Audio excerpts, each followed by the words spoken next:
Interesting topic है। Fatty liver के बारे में एक रिसर्च सामने आई है जिसके मुताबिक सिर्फ 14 दिन में फैटी लिवर को 50% तक कम किया जा सकता है। इसमें लोगों के ग्रुप को कार्बोहाइड्रेट रिस्ट्रिक्टेड या कीटोजेनिक डाइट पर रखा जाए, जिसमें 30 ग्राम से भी कम कार्बोहाइड्रेट उन्हें एक दिन से ज़्यादा दी गई। कैलोरीज कम नहीं की गई, कैलोरी डेफिसिट पे नहीं रखा गया, सिर्फ कार्ब्स को कम किया गया। तो जो रिजल्ट सामने आए हैं उसके मुताबिक लिवर फैट में 43.8% रिडक्शन देखी गई। ये लिखा गया कि ketogenic diet plus intermittent fasting दोनों को अगर मिला दिया जाए तो लिवर फैट में 50% तक कमी लाई जा सकती है। बातों को थोड़ा आसान कर देते हैं। कार्बोहाइड्रेट का मतलब ये है नाश्ता, छने हुए आटे की रोटी, पास्ता, पिज़्ज़ा, नान, समोसा, पकोड़ा, कैनोला ऑयल, चीनी वगैरह, ये सब फुल कार्ब्स में आते हैं। जो कम्प्लेक्स कार्ब्स की ज़रूरत है, एक दिन में 30%।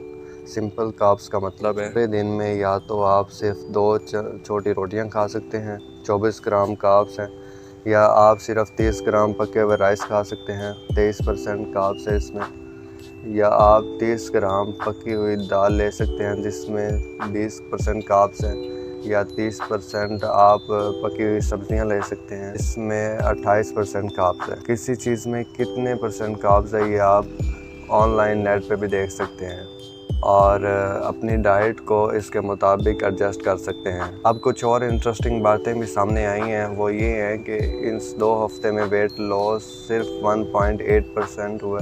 बेस लाइन पे भी फ़र्क नहीं पड़ा। ये इन्फॉर्मेशन इंटरेस्टिंग इसलिए है जी क्योंकि कीटो डाइट को जारी रखना, क्योंकि जो रिज़ल्ट जो आप चाह रहे हैं वो 2 हफ्ते में नज़र नहीं आएंगे, इस लाइन कम नहीं होगी और हो सकता है कि आप मायूस होकर इसको क्विट कर दें। आपको लगेगा कि शायद ये बहुत ही मुश्किल काम है और ये वर्क नहीं कर रहा, लेकिन अपेरेंटली आपकी बॉडी पहले लीवर फैट को प्रायोरिटी पे रखती है, फिर उसके बाद बाकी फैट्स को टारगेट करती है और एक्चुअल वेट लॉस स्टार्ट होता है। यहाँ पे लीवर नॉर्मल फैट्स को सोर्सेज जैसा कि कार्बोहाइड्रेट्स और प्रोटीन्स को फैट में तब्दील कर देता है।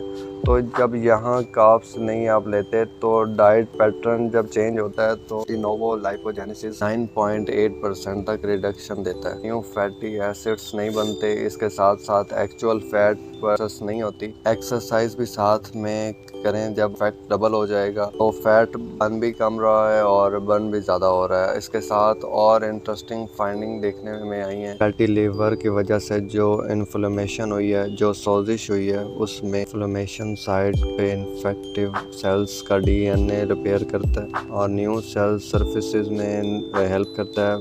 फोलेट मेटाबॉलिज्म में हेल्प करता है। फ्लैक्स कार्ब्स चाहे आप 130 ग्राम से ज़्यादा नहीं खाने। वेजिटेबल्स और चीनी के छुपे हुए कार्ब्स और हर दूसरी खाने की चीज़ में मौजूद हैं, तो आपको मीट प्रेप की तरफ जाना चाहिए। खाना खुद बनाना है, वज़न कम करना है, तो यहाँ आपका बैड कोलेस्ट्रॉल कंट्रोल होता है, ब्लड शुगर कंट्रोल हो गया, वज़न कम हो गया और फैटी लिवर रिवर्स हो गया। अपना ख्याल रखिएगा। आपसे मुलाकात होगी नेक्स्ट वीडियो में। अल्लाह हाफ़िज़।